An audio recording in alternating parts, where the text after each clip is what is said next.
Hola amigos, ¿qué tal? Buenas tardes, nos da mucho gusto estar de nuevo con ustedes y le damos la bienvenida a Ceci. Hola Gina. Y pues vamos a dar inicio con nuestro taller de preguntas. Habíamos anunciado Ujú. desde la sesión pasada que esta iba a ser una sesión un tanto diferente Sí. porque vamos a hacer un taller para construir una fábrica de preguntas. Así es. ¿Cómo generar preguntas interesantes y que nos lleven a un diálogo filosófico, a un diálogo en donde enseñemos a pensar, donde detonemos el desarrollo de habilidades de pensamiento con los niños? Así es. Entonces, la idea es que ojalá pueda ser lo más interactivo posible. Justamente la idea es hacer este laboratorio de preguntas. Y la idea del laboratorio es que unas nos van a salir mejor que otras, pero vamos a aprender. Eso es lo importante, porque lo hemos estado mencionando. Me parece que en todas las transmisiones en vivo que hemos hecho ha salido el tema de hay que hacer preguntas, hay que fomentar las preguntas y la curiosidad y la pregunta para acá y la pregunta para allá. Y tiene además siempre este tramposo adjetivo que es buenas preguntas. Porque Así es. preguntas hacemos todos todo el tiempo, pero hacer ¿Cuáles buenas son buenas? preguntas, O sea, ¿cómo las distinguimos? ¿Cómo se ¿cómo hacen? sabemos cuáles son buenas y cuáles no son tan Uh buenas? -huh. Tenemos que definir los criterios. Pero, ¿qué te parece si empezamos a saber por qué es importante hacer preguntas? ¿Por qué estamos hoy destinando un tiempo para hacer preguntas? Y partimos de una pregunta, ¿no? Yo creo que la primera es que esto es una pregunta nos habla de curiosidad y de asombro. Cuando ya damos todo por hecho, o sea, típica clase que das una clase y que nadie te puso nada de atención y dices, hay preguntas y nadie tiene preguntas. No es porque haya quedado clarísimo, es porque nadie puso atención, básicamente, ¿no? Así es. Tú en un salón de clase preguntas dudas y todo el mundo, ¿no? Es que estaban pensando en cualquier cosa menos en lo que estabas hablando tú. Así es. En una conversación en la que estás interesada, por ejemplo, en lo que otra persona está diciendo, te surgen preguntas y te surgen dudas porque estás interesado. Así es. Cuando no estás interesado en nada o no escuchaste, es cuando no hay preguntas. Entonces, las preguntas es una señal de interés, de curiosidad y de asombro. Entonces, de entrada, de por ahí, nos interesan las preguntas. Por supuesto. Entonces, las preguntas, mencionábamos que hay buenas preguntas, que hay preguntas no tan buenas, pero empecemos preguntas para qué. Bueno, nosotros estamos aquí planteando que el hacer preguntas, el hacer buenas preguntas, preguntas con una base filosófica, porque estamos hablando de filosofar, detonan habilidades de pensamiento, Claro. llevan a un pensamiento reflexivo, a un pensamiento crítico, creativo, ético, un pensamiento de alto nivel, que por supuesto va a constituir la base para que nuestros hijos o nuestros alumnos, como queramos llamarlos, dependiendo de con quién estemos interactuando, tengan oportunidad de hacer reflexiones y tengan oportunidad de tomar mejores decisiones y además de tener una participación más activa en la construcción de un mundo mejor. Uh -huh. Así Entonces, es. realmente el fin es muy elevado, ¿no? Sí. De ahí la importancia de fomentar el desarrollo de habilidades de pensamiento. Y bueno, pues tendríamos que preguntarnos, hablando de preguntas, ¿qué relación tiene la filosofía con esto que estamos hablando de las preguntas y del desarrollo de habilidades de pensamiento? Pues es el detonador. Es la condición no necesaria, indispensable para que pensemos que haya un desarrollo de pensamiento o para la misma filosofía, nace de preguntas, no hay de otra, ¿no? Así No es. nació con gente erudita escribiendo libros, nació de plantearse preguntas, de cuestionar el mundo que nos rodea, de cuestionar a los otros humanos, de cuestionarse a uno mismo. De ahí nace. De hecho, y la filosofía y después todas las ciencias nacen de preguntas. Así es. Cualquier investigación de ciencia, cualquier cosa, nace de una pregunta. Entonces, es el detonador de conocimiento en el final. O sea, Así es. y ya lo podemos llevar al conocimiento al más académico o al conocimiento personal. Para saber quién soy, de entrada tengo que haberme hecho la pregunta, ¿quién soy? ¿Quién soy? Por supuesto. No hay conocimiento sin pregunta previa. Entonces, en el contexto de la educación, Uh -huh. por supuesto que las preguntas juegan un papel fundamental. Incluso Pitágoras decía, educa a los niños y no será necesario castigar a los hombres. Uh -huh. Y es precisamente porque el nivel de reflexión, el nivel de pensamiento que desarrollas a través de la educación, pues fomenta un pensamiento crítico que te lleva a un desempeño, un comportamiento mucho más productivo y más inteligente Sí. en la sociedad en la que nos desarrollamos. Así es. Entonces, vamos a empezar a ver cómo le entramos a esto de las preguntas, porque esto es lo que queremos hoy trabajar con todas y todos ustedes, es cómo hacemos estas buenas preguntas, cómo las identificamos y por dónde le vamos jalando el hilo, porque lo cierto es que todo el día hacemos preguntas, pero muchas de ellas son preguntas que ya tienen una respuesta incluida, que son básicamente enunciados, pero nada más tienen signos de pregunta. Eso no hace una pregunta. Son afirmaciones como con disfraz de pregunta, o son afirmaciones que esconden una intención y que quieren que ya haya una respuesta, o que tienen una respuesta incluida, que tienen manipulación, que tienen adoctrinamiento. Todas esas son las preguntas que queremos dejar de lado, porque no son justamente las que favorecen ni la construcción de conocimiento, ni la curiosidad, ni un pensamiento filosófico, sino irnos hacia otro tipo de preguntas. Y para esto necesitamos empezar estableciendo un propósito para la pregunta. ¿Qué quiero saber? Antes de saber cuál es la pregunta, necesito saber qué es lo que yo quiero saber. Si yo quiero saber de ti, si yo quiero saber de tu historia, si yo quiero saber de tu día, son preguntas distintas. ¿Mm? Si pregunto cómo estás, y en eso es una pregunta tan grande y tan genérica como ¿cómo estás? Pues, ¿cómo estoy de qué? ¿No? Ahorita, ¿cómo está en mi vida? ¿Cómo estoy físicamente? ¿Qué es eso? O sea, esas preguntas luego tan generales. Abiertas. Cuando yo lo que quiero saber es la historia de tu familia. Entonces es como, esto un propósito. Y ahora es que dices, el propósito es saber saber del día de mis hijos, o saber ¿Cómo les fue en la escuela? cómo les fue en la escuela, cómo les fue en sus clases ahorita en línea, cómo resolvió un problema con Chuchita Pérez. O sea, tú le dices, ¿qué pasó con Pepito? ¿Qué pasó de qué? Y las preguntas muy abiertas, lejos de generar muchas o respuestas grandes, Ajá. ¿no? Generan respuestas muy cortas, Uh-huh. porque es un contexto tan amplio en el que estás planteando la pregunta que con decirte bien es suficiente. Uh-huh. ¿Qué pasó? Bien, no, todo bien. Uh-huh.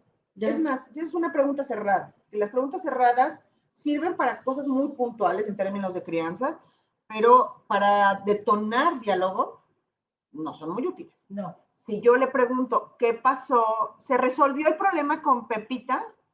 Sí. ¿Qué entienda la morra por se resolvió? ¿Cómo lo resolvió? Que al final es lo que yo creo que nos importa. ¿Qué pasó en el Inter? ¿Cuáles son los nuevos acuerdos? Ya me quedé sin saber. Claro. Porque yo, donde se resolvió el problema con Chuchita Pérez, me va a contestar sí o no. Claro. Entonces, si yo hago preguntas cerradas, lo más seguro es que encuentre respuestas pobres. Sí, pues, las respuestas a las preguntas cerradas son sí, no, zapato, rojo, Sí. o sea, silencio. Son monosílabos. Uh-huh. Entonces, bueno, es claro, son útiles, o sea, no vamos a decir que no. Oye, sí, te vas a ¿quieres poner arroz la o sopa? chamarra Sí, o el suéter, está bien. Sí. Sí, son útiles. Pero cuando estamos hablando de buenas preguntas para detonar un diálogo, buenas preguntas para aprender, para generar curiosidad, para generar asombro, no va por ahí. Así es. Otro punto es las preguntas, como lo que decimos, hay que refinarlo, replantearlo las veces que sean necesarias. A veces tenemos la idea de la pregunta y sale toda cuatrapeada que dices, ay, ¿qué dije? ¿Quién sabe? ¿No? Y entonces así como, déjame recojo aquí mi cochinero y lo vuelvo a hacer Sí. y ahí va de nuevo. Eso es importante. Y así se aprende. Planteo una pregunta que dices, ni yo me entendí. No quedó claro. No. O te das cuenta, a lo mejor tú sí te entendiste, Sí. pero en la respuesta te estás percatando que la pregunta no fue comprendida. Uh-huh. Entonces, pues debes replantearla, debes asegurarte de que sea comprendida Uh-huh. para obtener la información que requieres, ¿no? Eso es cuando va de aquí para allá, pero a veces también las niñas y los niños te hacen preguntas que tú dices, ¿no? Entonces, ahí podemos dejar ver que está bien decir, no entendí lo que me preguntaste. Antes de querernos ver como, tenemos tan aprendido este sistema de tiene que ser pregunta, respuesta, como si fuera ping pong. En la vida real no funciona así, no es un ping pong. No. asertivo de pregunta-respuesta, no es así. Entonces haces una pregunta que a lo mejor tú no comprendes y dices, no entendí lo que quiero saber, o sea, ¿qué es lo que quieres saber? Esto se vale y está bien y lo podemos hacer a los niños y entonces los niños también van a decir, ok, cuando no entiendo algo que un adulto me está preguntando pues u otro, lo puedo preguntar, claro. me puedes explicar tu pregunta y está bien eso. Entonces, esos probablemente se los vamos a tener que demostrar con el ejemplo a los enanos, ¿no? O sea, no entendí qué me querías preguntar. Puede ser un tema de lenguaje, puede ser un tema de términos, puede ser un tema hasta de dicción, probablemente que a lo mejor a veces no entiendas, pero es importante decir, me puedes replantear la pregunta y intentar hacerlo constantemente con otras palabras. Cuando nosotros podemos replantear una pregunta de varias maneras, es que entonces ya está como mucho más perfeccionado, ¿no? Tienes la claridad. Más trabajadita, pues. Cuando puedes replantear de distintas formas tu pregunta, quiere decir que tienes muy claro lo que quieres saber. Ajá, sí. Cuando no tienes la habilidad o cuando te atoras, es que ni tú mismo sabes qué es y cuál es la información que quieres obtener. Ahora, todo esto que hemos estado mencionando ha sido cuando tú eres el protagonista de las preguntas, cuando tú eres quien produce las preguntas. Entonces es necesario, retomemos, es necesario tener claro el propósito, tener claro qué es lo que quiero saber, plantear correctamente la pregunta, identificar si es necesario replantearla, si fue comprendida, y también irla complementando con preguntas de seguimiento que nos ayuden a obtener y clarificar la información. Y también enseñar, bueno, no con el propósito de enseñar, sino también darte cuenta de que tú puedes generar la pregunta de, a ver, no entendí, vuélvemelo a plantear, para que también des pauta a que los niños y niñas en su momento también puedan preguntártelo, ¿no? Sientan que se vale. Claro. Ahora, hacer preguntas en sí mismo es un ejercicio, es una habilidad de pensamiento que hay que desarrollar. Entonces, podemos tener sesiones de diálogo en la que a lo mejor no vamos a tener siempre tan formales, son en casa y demás, de, ok, de 4 a 5 vamos a escribir preguntas, pero sí podemos abrazar y fomentar el ejercicio de hacer preguntas solo por hacer listas de preguntas. Si nosotros adultos nos sentamos ahorita con una hoja y dices, voy a escribir en esta hoja todas las preguntas que me surjan durante el día y lo ponemos, no manches, vamos a terminar con un tesoro. Porque hay muchas, que luego ya además como somos adultos decimos, oye, esto como que ya lo debería saber, entonces mejor la borro. Ni siquiera lo resuelvo, sino que nada más la borro porque se supone que yo lo debería tener. Ya, sí, exacto. Somos un manojo de curiosidades y de preguntas y eso está bien. En lugar de decir, ay, ¿por qué tantas preguntas? Ay, o equiparar el hacer preguntas con ignorancia o como con un defecto, ese es un problema. Verla que florezcan y que salgan y que haya así, broten como cascada las preguntas, es una señal de curiosidad. Penoso es que no te surjan preguntas. Exactamente. Ay, eso sí de qué penita, ¿no? Ajá. Porque quiere decir que no te preguntas nada, que andas en automático por la vida. Porque en toda la interacción, en todo lo que vemos, en todo lo que vivimos, por supuesto que debieran, si tú pones atención, debieran surgir muchas dudas, ¿no? O sea, bueno, ¿y esto cómo sucede así? ¿O de qué dependería? Si no fuera así, ¿cómo sería? Ajá. Entonces, la atención que pones en tu entorno y en tu vida cotidiana te debiera detonar muchas preguntas. Si no tienes preguntas, si tú quisieras escribir las preguntas que te surgen en el día y no te surgió ninguna, bueno, entonces empieza por poner un poquito más de atención y además, pues, buscar estímulos, ¿no? Un contexto estimulante que te ayude a detonar preguntas. Claro. Y las preguntas pueden ser de cosas tan sencillas como lo que nos rodea, el contexto, la lluvia. O sea, me explico, no somos meteorólogos ni siquiera para saber exactamente a lo mejor cómo funciona la lluvia.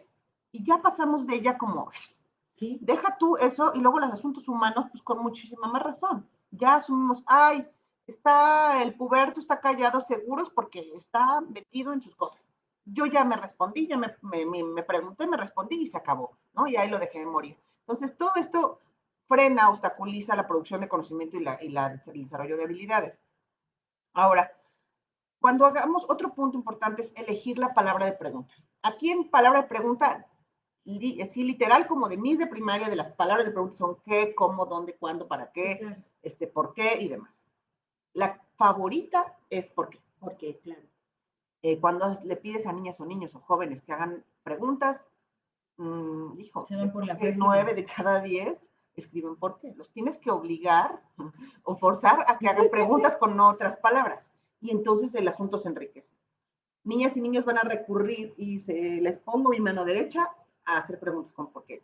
Sí, son las más fáciles, son las primeras, son las inmediatas. No necesariamente son las mejores, pero son las primeras. Ok. Otro día decimos, ok, hoy solo se vale hacer preguntas con cómo, o con dónde, o con a partir de, o con para qué. Entonces eso obliga a mover el engrane, así, la tuerquita tantito de la cabeza y se va moviendo. Después vamos descubriendo, por ejemplo, cuando vas a preguntar cosas de ciencia o de naturaleza, de temas de la naturaleza, eso lo aprendí. Yo es muy grande, pero lo aprendí. Que preguntar por qué es una mala pregunta. Porque las cosas de la naturaleza no tienen un propósito, de hecho. Entonces no hay un propósito, hay un cómo. ¿Cómo se da la lluvia? Entonces puedo entender, ¿no? O cómo el agua se evapora, no por qué. O sea, el por qué implica que hay una intención. Y la naturaleza es azar, ¿no? Entonces, ¿por qué las jirafas tienen el cuello largo? No es que nadie dijo hay que jalarles el cuello para que crezcan más y coman hojitas. No hay una intención, simplemente es cómo les crece el cuello, cómo se alimentan las jirafas, bla, bla, bla. Entonces, todos los asuntos de naturaleza, por ejemplo, vienen acompañados de la palabra cómo. Y el por qué no es, digamos, muy preciso en términos de pregunta. Entonces, este tipo de detalle en el cómo preguntar lo vamos adquiriendo con la práctica, lo vamos adquiriendo con el tiempo. Otra cosa importante en temas de preguntas es jerarquizar. Vámonos de lo general a lo particular, de lo particular a lo general, de lo concreto a lo abstracto, pero tenemos que trazar una ruta, ¿no? Así es, para que no sea caótico. Porque si no, no hay un diálogo. O sea, es como una lluvia de ideas inconexas que no tienen un propósito o un sentido. Entonces, así como que la estructura, el orden de la información, la forma en la que estructuras tus preguntas, pueden ir dando un sentido, una lógica, y además pueden despertar otras preguntas. Claro, pero si vas brincando de abstracto a concreto, a particular a general, se hace un desorden. Yo lo visualizo así como arbolito, ¿no? Así de voy de raíz, tronco, hojita, plata, así, ramita, hojita. O puedo empezar al revés, de la hojita, pero tiene que haber algún orden. Claro. Para facilitar el diálogo y para que justamente vaya caminando hacia algún lado y no empieces a dar vueltas en círculo. No podrías dar vueltas de otra manera, ¿verdad? Ni modo que en triángulo, no. Vueltas, tendrías que empezar a construir de alguna otra manera. Ahora, otro punto importante en el tema de las preguntas es, si yo quiero hablar de temas como estos temas, chonchos con mis hijos, de la libertad, la justicia, la belleza, como conceptos grandotes, abstractos, gigantes, ¿qué hago con esto? Como de dónde lo empiezo a agarrar, porque parece que a veces quieres agarrar eso y parece arena entre las manos, ¿no? Entonces, no sé de dónde asirlo, pues. Así es. Cuando agarremos conceptos grandes que son sustantivos, como la libertad, la justicia, la belleza, transformarlos en adjetivos es una manera de amarrarlos a una pregunta y poderlos bajar. Si yo quiero hablar de justicia o de belleza, por ejemplo, que es un tema relevante en términos de crecimiento y de crianza de niñas y niños, hablar sobre el tema de la belleza, porque lo van a escuchar muchas versiones afuera, entonces una desde la casa es importante. Si yo pregunto, ¿qué es lo bello? Uy, está difícil de decir, ¿no? Está difícil de agarrar eso, está muy complicado. En cambio, si digo, esto es bello, y lo transformo a un adjetivo, el arte es bello, tu cuerpo es bello, ahí ya vamos a poder identificar características o cualidades particulares de la belleza. Entonces, transformar cuando vemos que algo nos está como nos espanta porque es muy grandote, sí. Transformarlo a adjetivo en la pregunta nos puede ayudar. Lo hace más concreto. Sí, te ayuda a bajar. Así ¿no? es. Como amarrar. Así es. Si yo le pregunto a un niño o a una niña, ¿Pepito es tu amigo? Pues a lo mejor nos dice sí o nos dice no. De entrada ya es una pregunta cerrada, ¿no? Sí. pero nos está quedando un montón de huecos. ¿Qué significa para él ser amigo? ¿Cómo identifica a alguien que es su amigo de alguien que no es su amigo? Eh, ¿Qué es lo que hace que alguien sea amigo de alguien? Todas esas partes me las quedé medio perdidas. Sí, te la saltaste. Entonces, si yo pregunto, oye, vi que juegas mucho con Pepe, ¿qué es lo que hace que alguien quiera ser nuestro amigo? ¿O qué es lo que hace qué es lo que identificas en otras personas? ¿O qué es lo que define a un amigo? Nos subimos de un nivel, o sea, es como un dron, ¿no? Podemos quedar a nivel tierra y decirle, Pepe es tu amigo, ay, qué chido, o qué mal. Gracias. Sí, pero si subimos como dron y preguntamos por asuntos más humanos y no de relaciones así particulares de Pepe con Chuchito, entonces se vuelve mucho más interesante. Hay mucho más hilo que jalar, ¿no? Claro. Bonitas preguntas que dicen, tiene más piecitos para caminar, ¿no?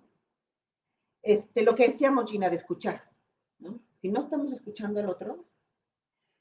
La atención, o sea, como que debe haber un cierto contexto propicio para las preguntas. Entonces, la atención es un aspecto fundamental.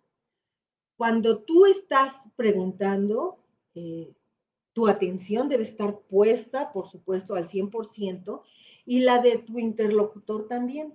Entonces, el contexto, tú das pauta. Si nosotros, por ejemplo, en la educación, en la crianza, queremos fomentar un pensamiento crítico, queremos fomentar el asombro y el que los chavos se pregunten y se cuestionen y indaguen, pues entonces debemos generar un contexto propicio para ello y la atención es un elemento fundamental, es un requisito indispensable de tu parte y de parte de ellos.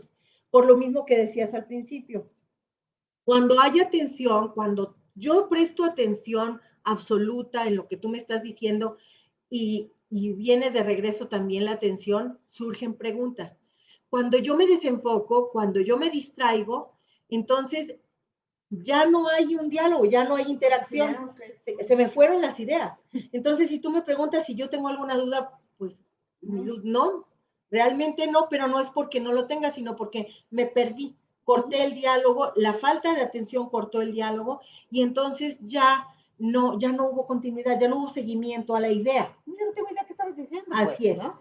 Entonces, por eso la atención es fundamental. También otro de los elementos en los que deberemos poner atención es profundizar. No quedarnos con la respuesta más superficial, porque a lo mejor es la más sencilla. Tú haces una pregunta con un propósito de obtener información más profunda, más amplia, y la respuesta más sencilla es a la que recurre tu hijo, tu hija, tu estudiante. Y entonces, si tú te quedas con ello, ay, pues es que nomás me dijo bien. Pues en primera, el planteamiento de la pregunta, como ya mencionábamos, pues debe hacerse un replanteamiento para ver que ahora sí capte cuál es la intención de mi pregunta y además debo profundizar, debo regresarle la pregunta. Algo que también ayuda mucho es eso. Cuando ellos hacen preguntas, cuando ellos te plantean preguntas, tú se las regresas y entonces ya estás llevándolos a profundizar en lo mismo que está detonando su interés, su curiosidad. También la parte de el ser neutral, el que no generemos tendencia. Nuestras preguntas a veces ya llevan jiribilla, llevan una intención. Entonces, ¿verdad que te gustó mucho la sopa que te preparé? Con tanto amor. Además, tenemos Y todo el tiempo que le invertí, ¿verdad que te gustó? Entonces ya realmente no es una pregunta, ¿no? O sea, yo ya estoy pidiéndote que me digas que te gustó muchísimo la sopa que te preparé, ¿no? Y ese es un ejemplo, pues, de lo más sencillo. Pero ya en preguntas más complejas, eh, nosotros estamos induciendo a la respuesta. Ya estamos generando, ya estamos eh, marcando la pauta de por dónde queremos que vaya la respuesta. Ah, bueno, pues entonces, ¿para qué preguntas? Y ese es en el del sopa, pero piensa en un puberto que dices, ¿verdad que cuando sales con tus amigos no vas a tomar? Pues, o sea, él te va a decir Pues no. lo que tú le estás pidiendo que diga, pero no es realmente lo que él piensa. No, y luego te dice, no, obvio, porque ¿qué más te va a contestar? Claro. Y luego sucede algo y dices, ¿tú me dijiste? No, espérate, yo no te te dije nada, reina. O sea, tú hiciste una pregunta tramposa y yo contesté porque no tenía cero margen de movimiento. Así es. Y tú de ahí asumiste. O sea, ahí hay un montón de broncas de comunicación que se detonan por una mala pregunta, por haber planteado una...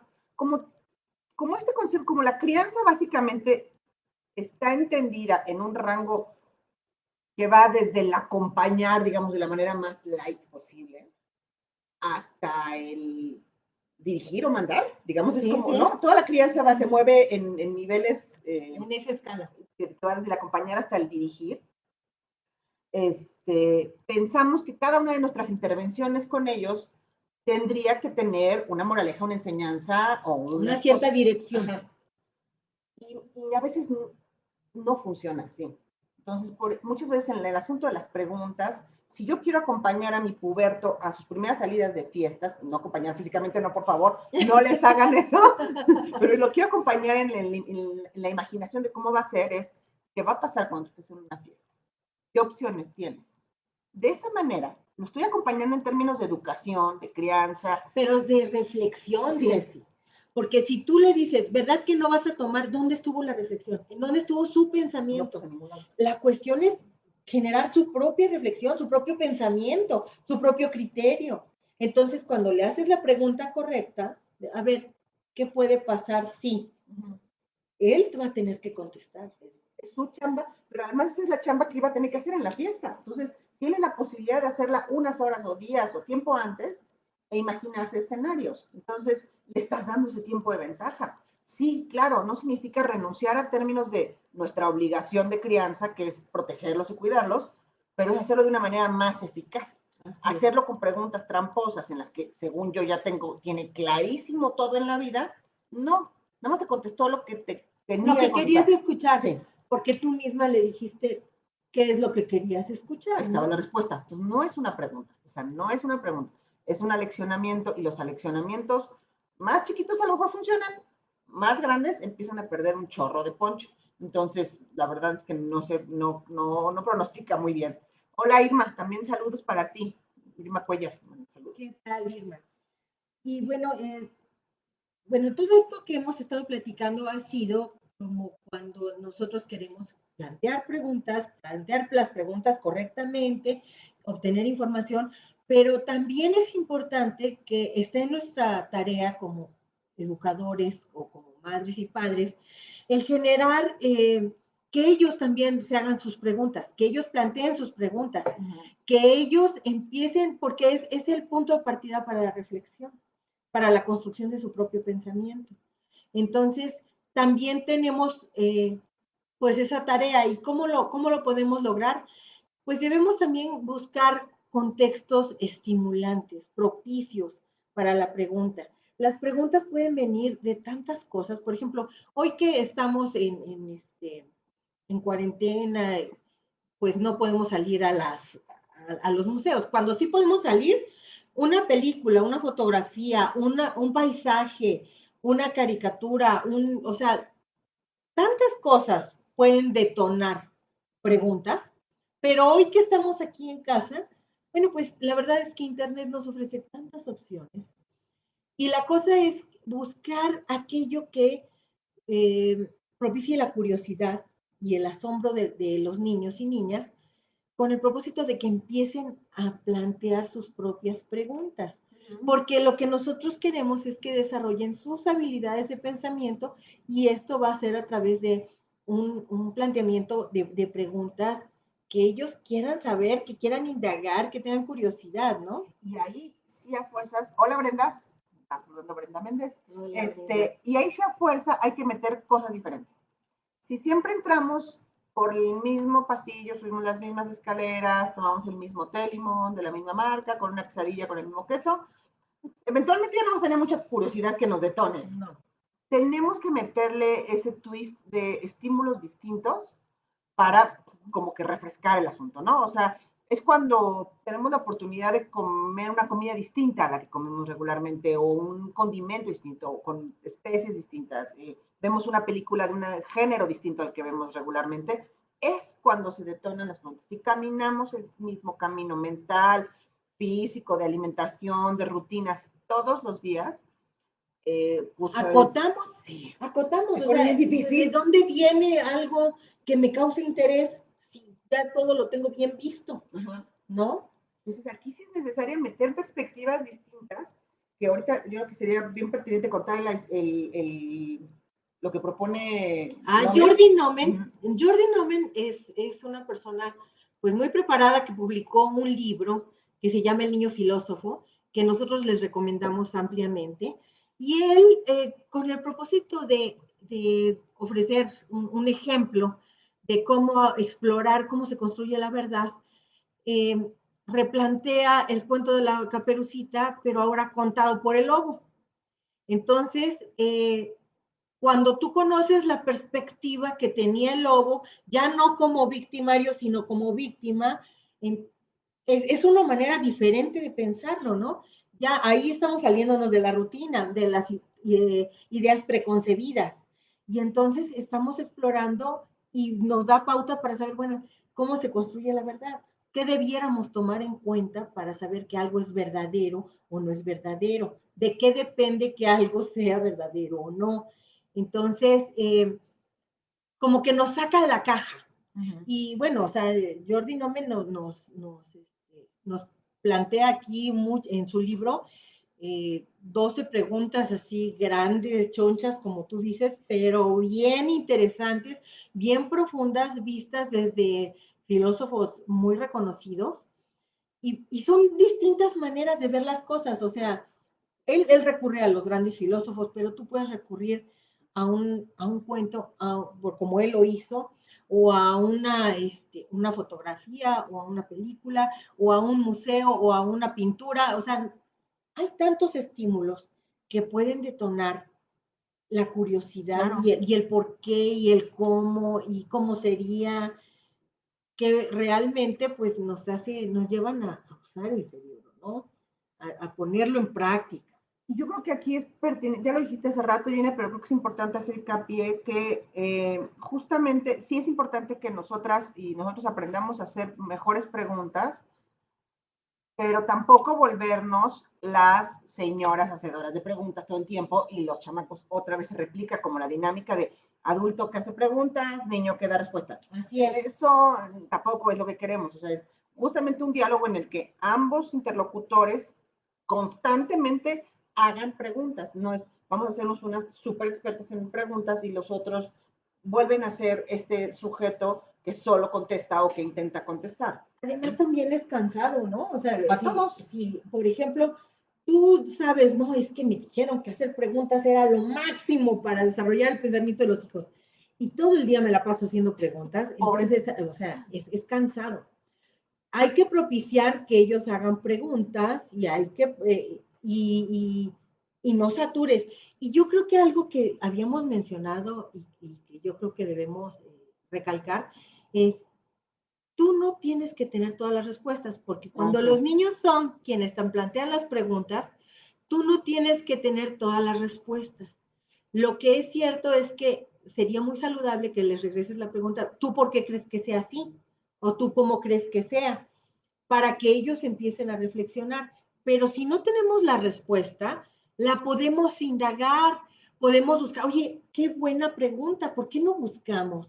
Y nos informamos acerca de esto. Se me hace muy interesante porque le estás enseñando a explorar el mundo, le estás enseñando a obtener información y a no quedarse con cualquier información, sino que, oye, hay que buscar la verdad, hay que buscar las bases, hay que ser como que bien meticulosos en la información, ¿no? Y ahí está el rigor, que, por ejemplo, Matthew Lipman, como el creador de Filosofía para Niños, nos plantea que debemos ser súper cautelosos, súper cuidadosos y muy rigurosos en la construcción de un diálogo filosófico. Dice Monita, la curiosidad es algo que nosotros detonamos o debemos investigar sus intereses. La curiosidad la traen precargada los enanos. Ellos ya traen en su kit. Nosotros más bien muchas veces la matamos, pero entonces, bueno, ya la traen y yo creo que los niños son muy buenos para hacernos saber sus intereses. Nuestra función no adultocéntrica es decir, ese interés está chafa, o eso a mí me parece aburrido, o eso está de bebecito. O sea, si le interesa los Hot Wheels, y es su pasión, los carritos. Hay un montón, por ahí les vamos. Justamente Lippmann en Filosofía para Niños, él nunca parte un diálogo desde los intereses del adulto, jamás. Siempre parte de los intereses de los niños o de los jóvenes. Entonces, él presenta algún estímulo. Si yo quiero presentar como estímulo una foto familiar que me encontré en un álbum, ¿no? Ponte. De cuando eran bebés o de sus abuelos, vete a saber. Puede ser tan sencillo como eso. Yo puedo presentar esa foto o un cuento o lo que quiera, pero el niño o la niña se va a ir por donde le interese.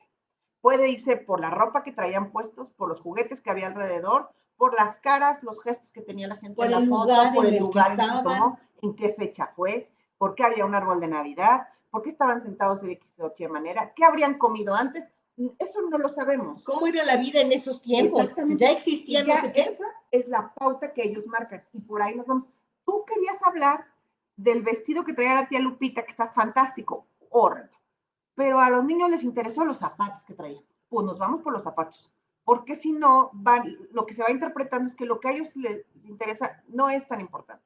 Y que para variar son los adultos los que marcan la pauta. Entonces, no, tú presentas el estímulo o retomas un estímulo que puede ser una conversación pasada, una anécdota familiar. No necesitas, tenemos un montón de recursos en internet, los que gustes y mandes.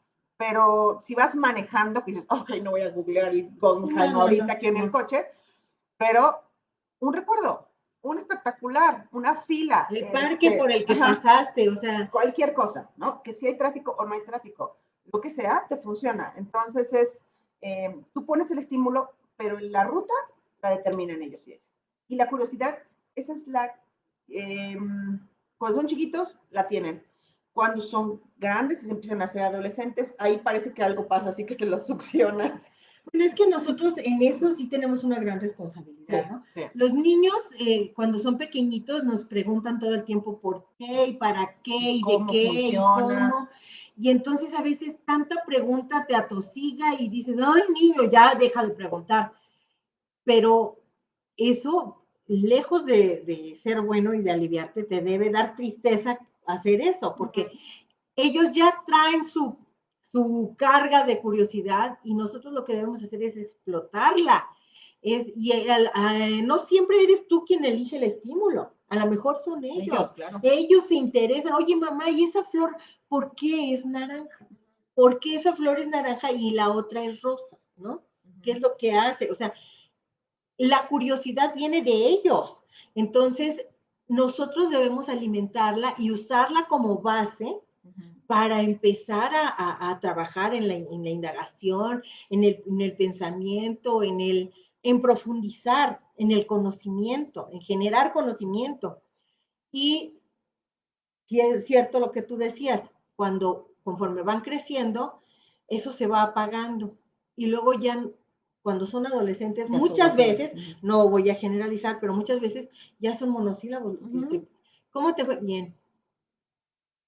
Y no tienen ganas de hablar, no tienen ganas de platicar. Yo creo que es más nuestra chamba preservar la que tienen que fomentarla. Nuestro trabajo es procurarla, cuidarla, hacerla crecer y que cuando se vuelvan más grandes o jovencitos o adultos, no la hayan perdido. Y es que tiene que ver esta relación entre pensar que alguien muy preguntón es alguien que carece de algo o que es muy infantil. Esas asociaciones nos generan un chorro de daño cuando eres grande y quieres andar preguntando cosas, ¿no? Es que yo quiero saber esto cómo es, y es que esto porque cómo es así, y esto porque funciona así, y de qué otra manera podría funcionar, ¿no? Entonces, creo que hay que preservarla como algo precioso y fomentarla, y una manera también es que vean que nosotros la tenemos.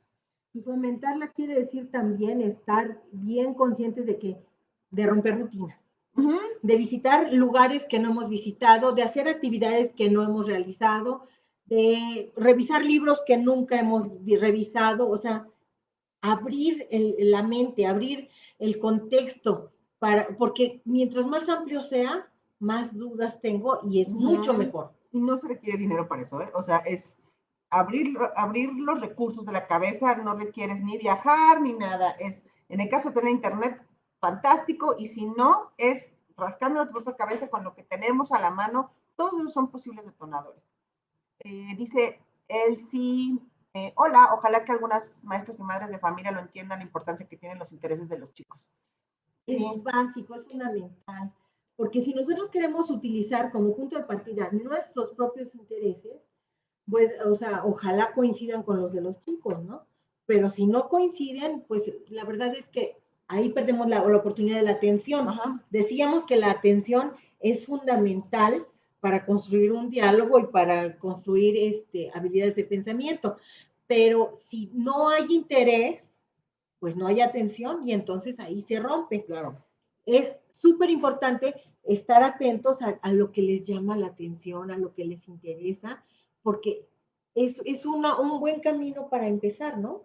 Y hay que estar sabiendo que esto es una elección de batallas. No va a estar uno todo el día en la onda de pensador de Rodin, en la profundidad y jalándonos el pelo de que cuántos, porque no puede uno vivir. Tienes que resolver cosas, ¿no? Pero sí. Pero sí lo vas incluyendo en tu vida, en momentos y en momentos ligeros también. O sea, aunque sea un trabajo mental fuerte, también puede ser parte de momentos ligeros como la hora en la que preparamos la comida, o que ponemos la mesa, o que leemos el cuento de la noche, o que bromeamos, pues también. O sea, no es, ok, vamos a ponernos súper serios y vamos a hacer preguntas complicadas. No, o sea, metámoslo en la rutina de nuestros días de una manera atractiva también. O sea, es que sea interesante, que sí. sea un momento wow, chispeante. Sí. Yo me acuerdo que en múltiples ocasiones los niños en distintas escuelas y de distintos grados mencionan que la hora de filosofía para niños les encanta, porque es una hora de explorar, es una hora de pensar, de decir y de escuchar y de interactuar y de construir juntos. Entonces, invariablemente, el comentario siempre ha sido muy positivo con respecto a eso. Entonces, debemos hacer que esa práctica sea tan atractiva que ellos estén esperando el momento para poner en práctica sus preguntas y sus reflexiones y sus pensamientos, ¿no? Y justamente en la generación de Mateo y Jorge hay una enana, no son chiquitos, ya es un bebé gigante, Regis, la hija de Bere, que traía y llevaba un cuadernito cada semana y traía preguntas nuevas, de cualquier cosa, de cualquier cosa. Y traía un cuaderno con una lista. A mí se me quería romper el corazón y volver a rearmar cada vez. ¿No? Ay, no, sí. Porque imagínate con su cuadernito, iba y venía cada semana con más y más preguntas. Yo creo que ella era de las niñas más entusiastas cuando le preguntabas, oye, ¿y qué opinas de filosofía para niños? O sea, me encantaba, le brillaban los ojitos. Sí. ¿No? Ahora, cuando dices, Gina, esta parte de poner atención, les pongamos mucha atención y tengamos cuidado con este sesgo de soy adulto, yo sí sé qué cosas son importantes y cuáles no, mantengámoslo a raya y es como, te estoy viendo aquí todo, y escuchemos y acompañemos a las niñas y niños a escuchar en una manera en la que no solo escuchamos qué se dice, sino lo que se dice, lo que no se está diciendo, lo que se nombra, lo que no se está nombrando, lo que se está diciendo entre líneas y lo que se está asumiendo. Cuando hacemos preguntas es muy importante limpiar de asunciones, de cosas que ya damos por hechos. Si nosotros preguntamos a un niño o una niña por qué está mal mentir, ya hay una lección ahí que tiene que aprender, que tiene que replicar. Ya estás calificando el mentir. Sí. Ya no le diste oportunidad de que ella decida si es malo, bueno o nada. Porque tú ya le dijiste que es malo. Y ya mejor te contesta, pues, porque es pecado, porque hace daño, porque vete tú a saber qué te contesta, pero ya su rango de respuesta es chiquito. Entonces, si tú planteas, mentir está bien o está mal, ¿por qué? ¿En qué casos? ¿En qué situaciones? ¿Cuándo podría estar bien? Porque también podemos jugar de abogado del diablo, ¿no? Para identificar justamente las excepciones de la regla, si sí es una regla, cómo identificar, matices morales, todo eso lo podemos hacer así. Entonces, pero ahí está la neutralidad que mencionábamos. Si tú eres neutro, no le pones un calificativo a mentir. Tú dejas que ellos lo exploren. ¿Sí?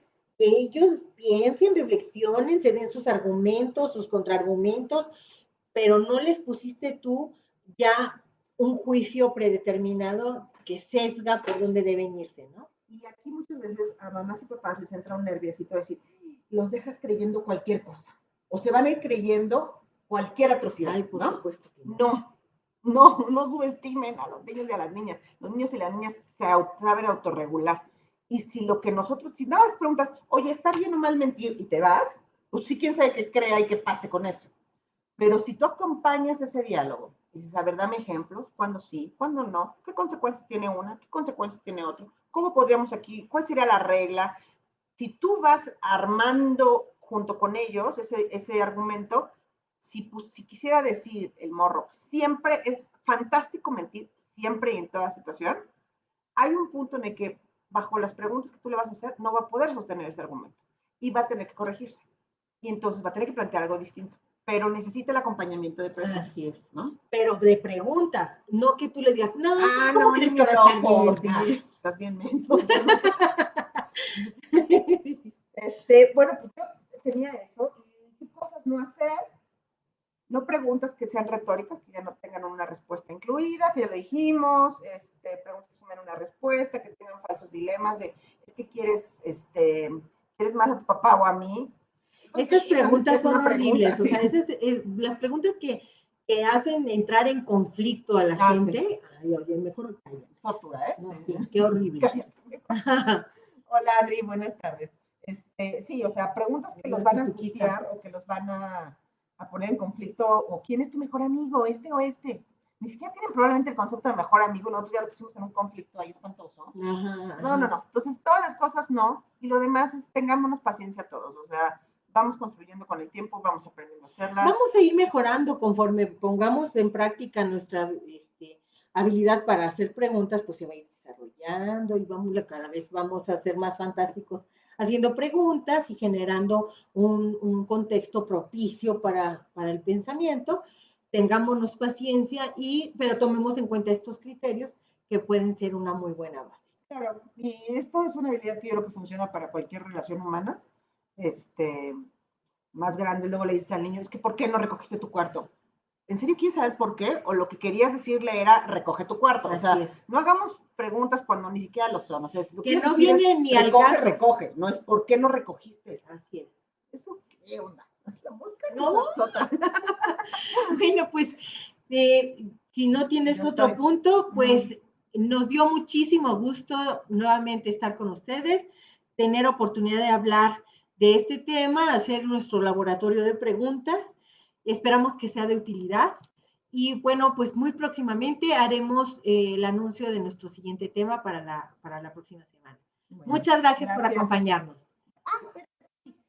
¿Les podría repetir por favor el nombre del autor del libro que recomendaron? Claro que sí, es Jordi Nomen y el libro es El niño filósofo. Y si quieren material con preguntas fantásticas, busquen el material de Wonder Ponder. En Facebook se encuentra como Wonder Ponder Online. Y ellas tienen unas cajas o unos libros en forma de... Fantásticos. Con preguntas que no tienen una sola desperdicio. ¿De qué, Pati? Y si no, ahorita lo ponemos aquí en los comentarios también. Bueno, pues nos dio mucho gusto saludarlos. Nos vemos la próxima semana. Hasta luego.